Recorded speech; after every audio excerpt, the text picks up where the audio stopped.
What's up, everybody? Coach Mills here, coming at you with a brand new Valorant video. And in this video, we're going to be breaking down 6 huge mistakes that is costing you wins. Now, these mistakes are so apparent, and a lot of people don't even know they're making them. So make sure you watch to the end so you can iron them out and quickly climb the ranks. Speaking of which, the GameLeap website is designed from the ground up to help you improve. So if you want to climb rank after rank, you got to go check it out right now down below. But without further ado, let's jump into the video. Now, have you ever lost a round where you are in a 2v1 situation? I'm sure that this has happened to you many times, and it's often because you are not playing off contact. And a lot of people think, hey, playing off contact, that's a pretty simple idea. Your teammate is in one position, you're in another. The second that that person gets shot at, you swing, right? Wrong. It's not that simple. You could be playing off contact completely wrong. Something that you need to think about when you're playing off contact is the idea that the enemy is unable to possibly kill the second person that is swinging them. So if an enemy is in one direction and someone else peeks from that exact same direction,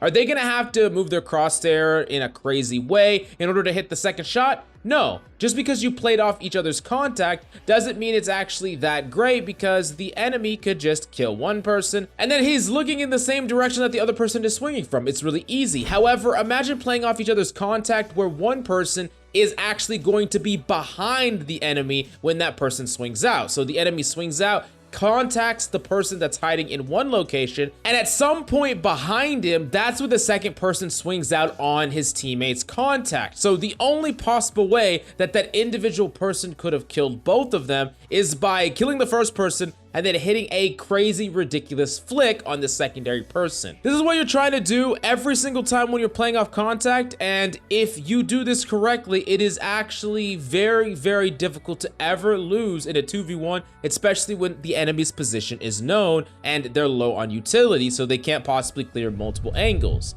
Now, the next big mistake that a lot of people are making is the retake problem. People are not retaking correctly. And more specifically, people don't know the tools they have available to force enemies to peek them or give up their location, because that's ultimately what it's about. You approach a site, let's say it's in a 1v1, and the spike is planted and you have no idea where the enemy is. The first thing that you need before anything else is information. You really need to gather information. And what you do is directly going to depend on how much time you have. So something that you could actually do that's really great is first you clear a close angle that is very capable of instantly swinging a spike tap. While if you tap the spike, it's gonna force the enemy to peek. You don't want to do that right away, because if an enemy is right nearby, like right around the corner, they could instantly swing you and kill you when they know your position and you don't know their position. So you want to slow walk, clear a close angle, something that is close to a spike. The more time you have, the more angles you could clear. Then you go back to the spike, you tap it, and typically you're gonna get off of it here if you have no idea where the enemy is. And before the spike would get full planted, that is when an enemy will typically peek you. The reason they do this is because you might actually just be full sticking. Now, you can sell this a lot better if you smoke the spike, for instance. You can like smoke the spike, tap it, walk out of your smoke, and wait for an enemy to peek you. This could be a good way to bait an enemy into giving up their information. Now, if you do have information that they're pretty far away, things like that, or if a teammate is distracting for you, you can always stick it to the halfway point, and that's going to be a super huge advantage. If you have it to the halfway point and the enemies don't know, they're not gonna peek you in time to stop the defuse most of the time, getting that secondary half, so you're gonna be able to win very easily. So oftentimes it's worth even giving up a life in order to get it to the halfway point if you have a numbers advantage on the enemy. Now, something else that you actually have to take note of is the habits of an enemy, because let's say you get that first tap, right, and you swing out, the enemy peeks you, you know where they are now. Let's say they're long, they're somewhere really far away. Now they're hiding again. You go tap again, and oftentimes they are going to jiggle peek. They're gonna jiggle peek in order to see if you're actually sticking the spike. And if an enemy ever jiggle peeks and you're actually sticking the spike, they are going to re-peek again, and that's when you can challenge them. Or if you are just tapping it, they jiggle, they see that you're not on it. Most of the time they will not actually full commit there. They're either gonna jiggle again or they're gonna wait for another tap. So these are really important rules that you need to learn in order to have far better retakes, and you're gonna win far more often. The next big mistake that people are making, especially more so in the lower ranks, but it's something that can happen in any rank, is not waiting for that initiator info. People like to get a little bit too far ahead of their initiator. It happens so damn often. You do not need to rush those first 3 seconds only to run around the corner and get opt when the drone is going to follow right behind you. Let the information get gathered. Let the drone find the guy hiding in the corner with the shotgun. Let them tag out the person with the operator. And you need to understand, especially in the case of Reyna and Jet, oftentimes they don't care if the drone sees them. If you're following the drone, like attached to the drone, they're going to get spotted by the drone, kill you, and then dash or actually dismiss away. So it's really important to give your utility, your initiator utility, a little bit of space. Let them get that information first. Don't rush it. You're gonna be fine being down a couple of seconds if it saves you your damn life. Now, the next big mistake that is incredibly common is people just wanting to force engagements because they feel like they're doing nothing. They try to hit, right? They tried to hit a point and the enemy, you know, dumped a lot of stalling utility, and now they're gonna go immediately go hit another point. But what you often need to do is commit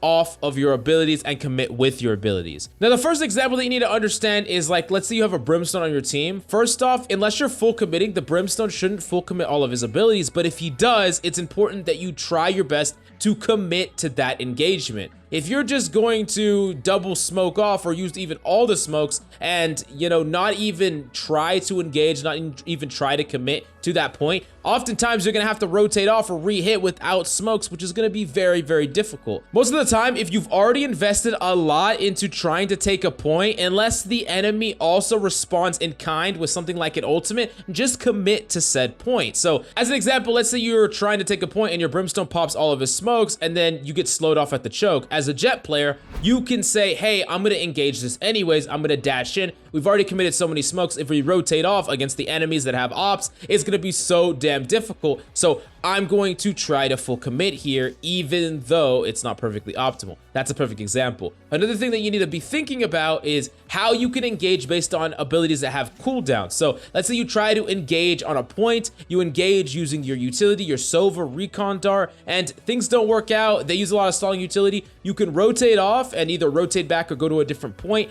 and just actually re-hit when you get that cooldown back on Sova. This is making sure that you're engaging off the cycles of your cooldowns and you're not just forcing an engagement when you can just actually trade time as a resource in order to have a much more optimized engagement. Now, this is also something you can do on the defensive end. If enemies are playing correctly, you can actually track the enemy's cooldowns and know when they're likely to commit to an engagement, and you can change your positioning according to that. So that's just definitely something that you should be thinking about a lot in your games.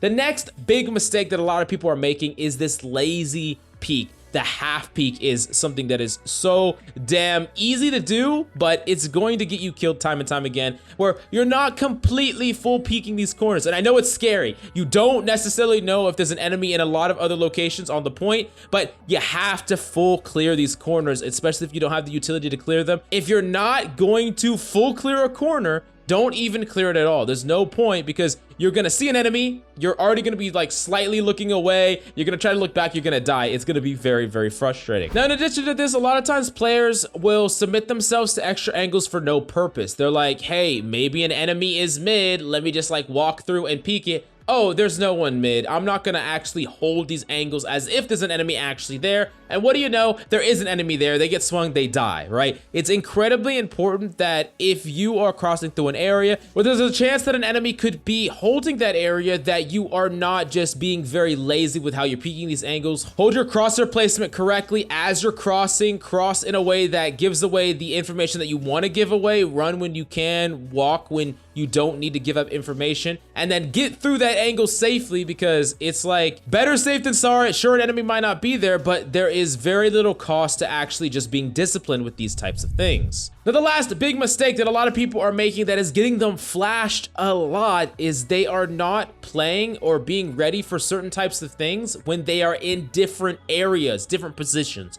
And what the heck am I talking about here? So basically, when you are near natural cover, when you're near areas on the map where if an enemy tries to flash you, or multiple enemies peek you or you whiff your shots, you can kind of move behind that cover, move behind that wall, behind that corner. That's good and strong positioning, but you're not always gonna be in these areas. Oftentimes you have to traverse through what we call open space in order to take site control, and those are the moments that you need to be the most ready for any sort of utility, because that's when you're the most vulnerable. If you're like near a wall and a flash comes out, you can just go behind the wall. Or if you're near a wall and a recon dart comes out, you can go jiggle behind the wall, and then, you know, you get to peek the recon dart or not. It's up to you how you want to engage with it. But if you are in the middle of the site, you cannot run behind anything, and you cannot do anything besides shoot that dart if you want to not get discovered. And this means that you need to be hyper diligent, hyper aware, hyper ready for things like flashes and like recon darts when you are traveling through open space. That's the most important time, and that's also the time when the enemies want to use their utility onto you. So